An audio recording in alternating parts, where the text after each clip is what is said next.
Dès l'enfance, peindre un autre monde est possible. Représentation sociale de la violence et de ses alternatives chez des enfants de quartiers marginalisés du Mexique. Un travail d'intervention, d'art-création et de recherche de Guité Hartog.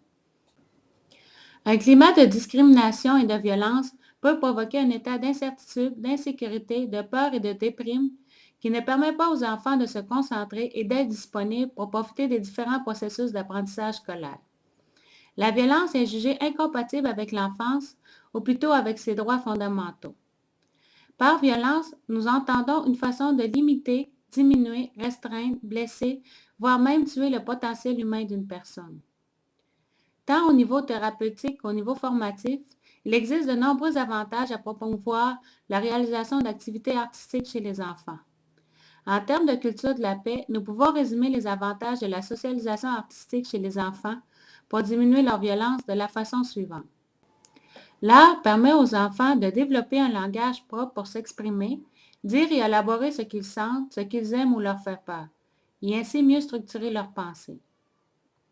L'art permet d'améliorer leur capacité d'observer, d'écouter, d'être attentif à leur entourage et d'une certaine façon de sortir d'eux-mêmes pour mieux capter les détails de l'univers qui les entoure et ne pas se centrer uniquement sur leurs impulsions intérieures.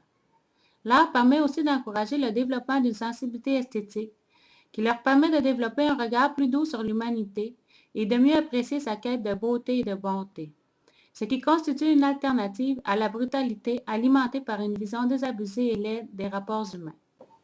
L'art permet de jouer d'une plus grande imagination.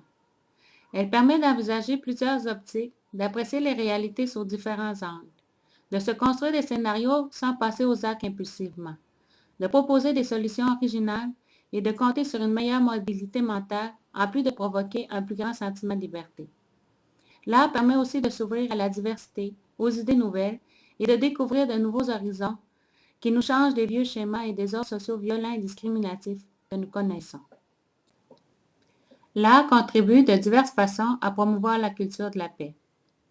En donnant le pinceau aux enfants, nous pouvons réaliser un certain diagnostic sur la façon dont ils vivent la violence, la définissent, mais aussi cela leur donne l'opportunité de proposer des alternatives. En effet, le pinceau peut servir de thermomètre social, de radiographie, pour mieux comprendre ce qui se passe chez un individu ou dans une communauté. L'art-création défriche un énorme champ de recherche et d'intervention psychosociale au service des communautés. Les enfants sont les premiers à souffrir des différentes formes de violence, mais pourtant ils sont les derniers à être consultés. Pourtant, comme l'explique Valentina Farchetti-Glockner, les enfants n'ont pas besoin qu'on leur explique le monde, ils le vivent. Et personne ne sait le nommer mieux qu'eux. Il s'agit seulement d'apprendre à se taire et à mieux les écouter. Pour mieux comprendre les représentations sociales de la violence et ses alternatives, nous avons demandé à 750 jeunes de la région de Puebla, de 5e et 6e année du primaire et de 1e, 2e et 3e année du secondaire de réaliser 2 dessins. Un premier sur ce qu'ils n'aiment pas dans leur vie, famille, école ou communauté en lien avec la violence. Et un deuxième pour illustrer une solution, une alternative ou ce qu'ils voudraient voir davantage. J'ai rajouté le « dans votre vie » parce que les enfants des premiers groupes avec qui j'ai travaillé exprimaient que la violence pouvait être aussi à l'intérieur d'eux et pouvait se manifester par des idées et des comportements autodestructifs. Nous avons donc réalisé 29 interventions et récolté plus de 1500 dessins. Voici quelques résultats. J'ai organisé les dessins en mettant ensemble les dessins qui se ressemblaient selon les thèmes abordés. Pour les interpréter, nous avons demandé aux enfants eux-mêmes de nous expliquer le contenu de leur œuvre. Quelques enfants, principalement des garçons, nous montrent qu'ils broient du noir, qu'ils peuvent avoir des idées suicidaires et même qu'ils s'automutilent. Alors que les filles nous parlent de tristesse, de cœur brisé, mais aussi d'automutilation.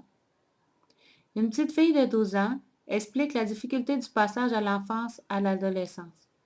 Quand t'es petite, t'es une belle petite princesse qui profite de la couleur de la vie.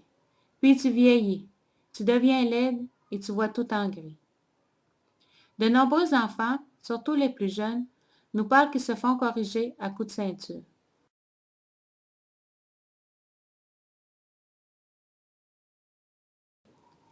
Ce petit garçon m'explique que son père le frappe et que sa mère ne fait rien.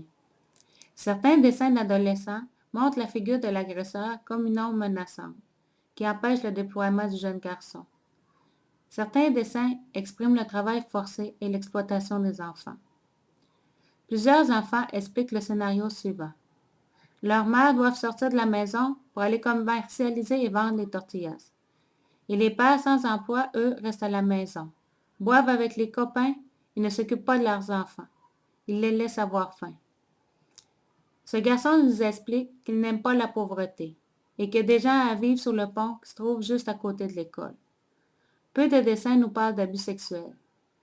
Par contre, la région de Puebla se caractérise par d'importants réseaux de trafic de femmes et d'enfants à des fins d'exploitation sexuelle.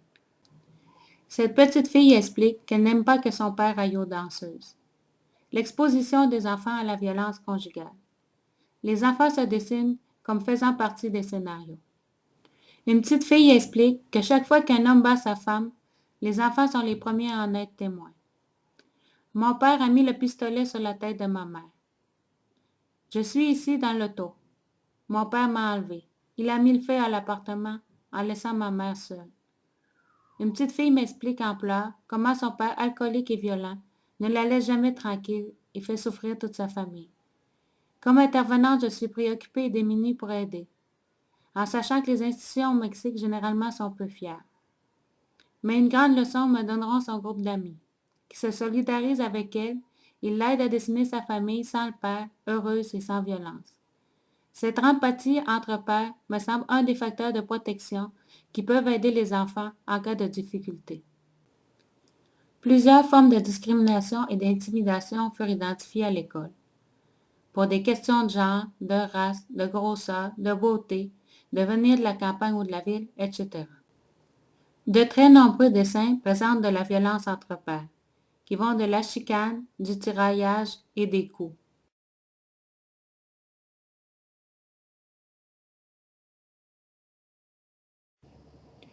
On voit aussi des coups de couteau,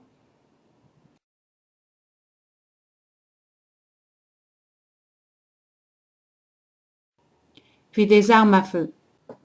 On peut voir des filles dans les scénarios de violence psychologique et d'intimidation, et même des batailles. Mais pour les coups de poing, les couteaux, les armes à feu, ceux-ci n'expliquent que des garçons. Puis, d'autres dessins nous parlent de la violence des bandes de narcotrafiquants qui s'abattent sur le Mexique, les enlèvements, les corps décapités et la torture. Certains adolescents semblent fascinés par cet univers, qu'il faut le dire, recrute souvent chez les jeunes. Que des garçons dessinent des armes et des scènes de guerre, qui sont des scénarios très bien élaborés. En ce qui concerne les solutions proposées à la violence que vivent les enfants dans leur vie, leur famille, leurs écoles et leur pays, de nombreux enfants parlent des forces de l'ordre, de l'intervention musclée de la police et des militaires. Les garçons se dessinent en justiciers. Parfois, le deuxième dessin est plus violent que le premier. Des classes presque complètes dessinent des prisons comme une alternative au climat d'insécurité.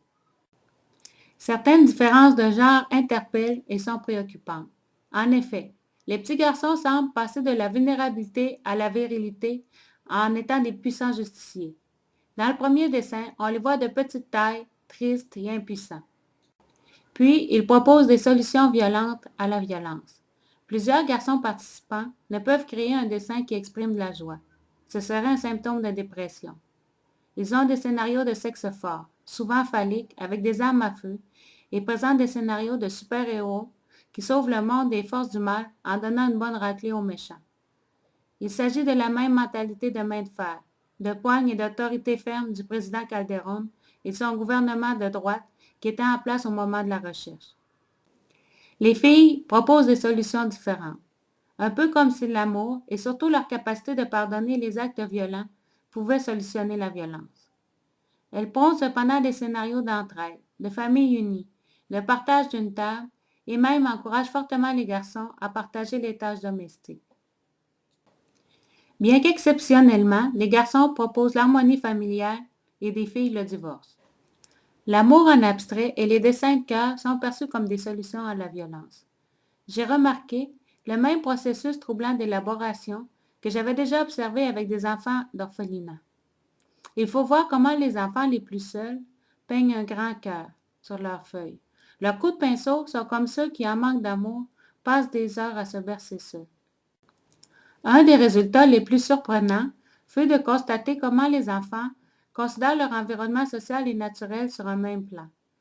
La violence est perçue comme une forme de pollution et un contaminant, et de même la pollution et la contamination de l'environnement comme une forme de violence envers eux. Lorsqu'on détruit la nature, on violente leur enfance, leur milieu de vie. Ils parlent beaucoup de l'importance d'avoir du temps et des espaces pour être libres et heureux, de pouvoir contempler un ciel dégagé, de nager dans de l'eau propre, d'avoir des endroits pour jouer avec leurs amis et en famille. Tout ça est considéré comme des alternatives à la violence. Ce montage résume grande partie des résultats de la recherche.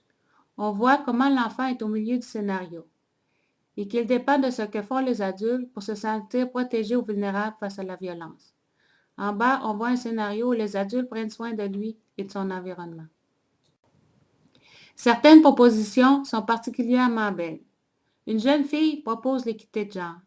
Un autre d'avoir de grandes oreilles pour mieux savoir écouter et comprendre sans juger. Ce jeune homme nous dit d'amener les hommes violents en thérapie pour que nous soyons tous plus heureux. Pour conclure, nous voyons que les enfants tracent une radiographie complexe du problème de la violence, mais qu'ils sont aussi capables de proposer des alternatives. Leurs dessins sont touchants et nous communiquent l'importance de certains thèmes que nous aurions tout intérêt à prioriser dans l'avenir.